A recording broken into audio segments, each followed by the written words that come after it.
At the beginning, there were just a couple of Ronald McDonald houses in the country. The Ronald McDonald House concept was so unknown that none of the bankers really wanted to give us, money for that house to be able to build it. My dad, Lee Wagey, and Donna Buck stepped up and signed the note to guarantee the loan for the first Ronald McDonald House here in Kansas City. The McDonald's owners here in greater Kansas City got involved and started raising money. And the dedication that those initial people had, the vision they had for what this could be for Kansas City is profound. We had less than 5 employees, and almost everything was done by volunteers. I could tell by the experiences I was hearing about that there was a great need here, and you could see it in the first families that came in, what they were going through and what was happening in their lives and the support they needed. And as that need grew, it was obvious that we needed to have a home near Mercy Hospital. We had 11 bedrooms at State Line, and then we added the 18 at Cherry Street, so we went from 11 to 29, and that was, at the time, huge for us. And for the Cherry Street house, it was a joint project with the whole community. I can remember being here and people from all over the community making beds, sweeping floors, being here to just help with getting the house open. Once you've seen what they do at the Ronald McDonald House, you can't help but be a part of it. It just captures you. It's wonderful.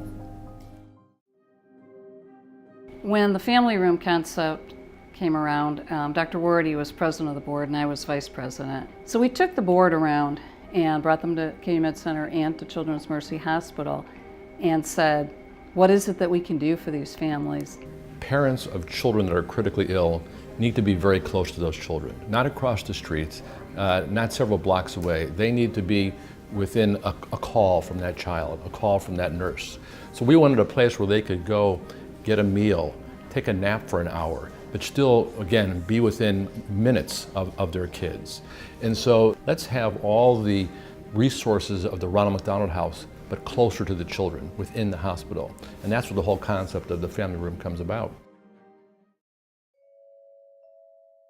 Well, Aunt Jerome, who was the executive director at that time, she came out to visit with me to tell me about the concept of Longfellow House. And initially, I truly didn't feel that we needed the additional space, but I wasn't here every day. I didn't see us turning away the families. And once that house was open, we had a waiting list.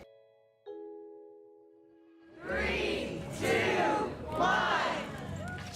When we got to WYLIE, I think that Ronald McDonald House in Kansas City was just so well known, so well loved, that the funding was a lot easier. I think every charity goes through like a growing process, and they have to trust that the next generation of volunteers and board members and staff can carry the torch. We have everything going for us.